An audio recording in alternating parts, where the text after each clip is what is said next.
नमस्कार साथियों, मैं आचार्य रमेश धसमाना आपका स्वागत करता हूं मेरे इस वीडियो चैनल जिसका नाम है ज्योतिष दृष्टि। मित्रों, जैसे जैसे सर्दी का प्रकोप चल रहा है, धीरे धीरे उदयकालिक की ओर हम निकल रहे हैं। एक एक पल 24 दिसंबर से बढ़ता जा रहा है और परमपिता परमेश्वर करें कि सूर्य नारायण अब अपने थोड़े से प्रबल भाव से अर्थात बाल्य अवस्था से उत्तम मकर राशि में प्रवेश कर चुके हैं 14 जनवरी को।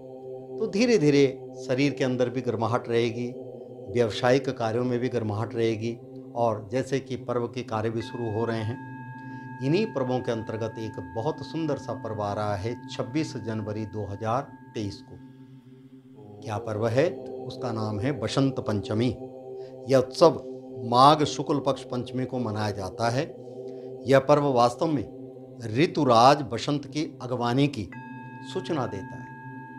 क्या सूचना देता है? कि अब नया पहर आपका इंतजार कर रहा है, नए कुसुम आपका इंतजार कर रहे हैं। फल फूल पत्र पुष्प पूरी पृथ्वी इस बसंतोत्सव रूप में आनंद में प्रतिभूति हो रही है।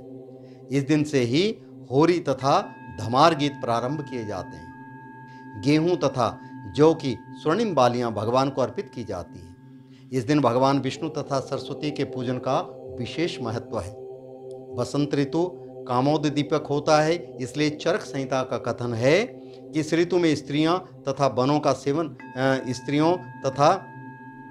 का भ्रमण करना चाहिए। इस ऋतु में स्त्रियों को विभिन्न प्रकार के फल फूल का सेवन करना चाहिए। इसके प्रमुख देवता काम तथा रति हैं, अतएव काम तथा रति की प्रधानता पूजा करनी चाहिए। कथा इस प्रकार से है कि भगवान विष्णु की आज्ञा से प्रजापति ब्रह्मा जो सृष्टि की रचना करके जब उसे संसार में देखते हैं, 3 देव माने गए हैं। शास्त्र में कहते भी हैं, पहले गणपति पूजिए। हम कहते हैं श्री गणेशाय नमः कार्य को शुरू करने से पहले कि पहले गणपति पूजिए। पार्वती पुत्र गणेश, पार्वती माँ आदिशक्ति जो शरीर की संरचना करती है। 3 देव रक्षा करे, ब्रह्मा विष्णु महेश। तो ब्रह्मा जी जो है उसकी संरचना करते हैं, बनाते हैं। विष्णु भगवान उसका पालन करते हैं और भगवान शंकर संहारक हैं। इस प्रकार भगवान ब्रह्मा जी की सृष्टि रचना करके जब इसे संसार को देखते हैं तो चारों ओर सुनसान निर्जन ही दिखाई देता है। उदासी से सारा वातावरण मूक सा हो गया था, जैसे किसी की वाणी न हो। क्योंकि मूर्तियां बनी हुई है, आपने देखा होगा, मूर्ति स्थल में जाओगे सभी के अंदर मूर्तियां उसी प्रकार की हैं। लेकिन जब उस मूर्ति की प्राण प्रतिष्ठा करते हैं, मंदिर में विराजमान करते हैं, तो उसी में हमें देव दिखाई देते हैं। यह देखकर ब्रह्मा जी ने उदासी तथा मलिनता को दूर करने के लिए अपने कमंडल से जल छिड़का। उन जल कणों के पड़ते ही वृक्षों से एक शक्ति उत्पन्न हुई जो दोनों हाथों से वीणा बजा रही थी तथा 2 हाथों में कर्मशः पुस्तक तथा माला धारण किए हुई थी। ब्रह्मा जी ने उस देवी से वीणा बजाकर संसार की मुक्ता तथा उदासी को दूर करने को कहा। तब उस देवी ने वीणा के मधुर नाद से सब जीवों को वाणी प्रदान की। क्यों? इन स्वरों के साथ सारे गामा पा धा नी सा सा नी धा पा मा गा रे शा, ये स्वर जो हैं वीणा के स्वरों के साथ में चलते रहे और इससे जो है उदासी दूर होती गई। इसलिए उस देवी को सरस्वती कहा गया। यह देवी विद्या बुद्धि को देने वाली है, इसलिए इस दिन घरों में सरस्वती की पूजा की जाती है। नए बालकों को स्कूल इत्यादि में विद्या अध्ययन के लिए भेजा जाता है। ब्राह्मणों में यज्ञोपवीत का आचरण किया जाता है।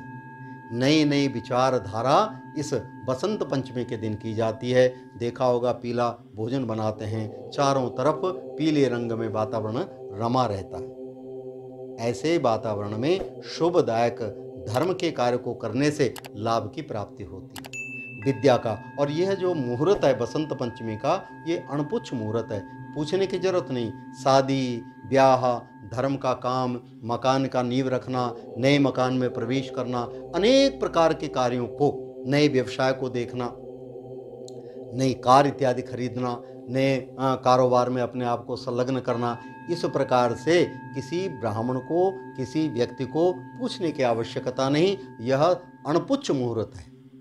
बसंत पंचमी अपने आप में बिना पूछा हुआ कर्म है और इसमें सफलता पूर्णतः प्राप्त होती है। इसलिए ऐसे कार्य को करने से शुभदायक रहेगा। इस बसंत पंचमी के दिन दान पुण्य धर्म कर्म करने से सब प्रकार का लाभ होता है। इन्हीं शब्दों के साथ मैं अपनी वाणी को विराम देता हूँ। नए विचारों के साथ आपके समक्ष आएंगे। तब तक के लिए नमस्कार।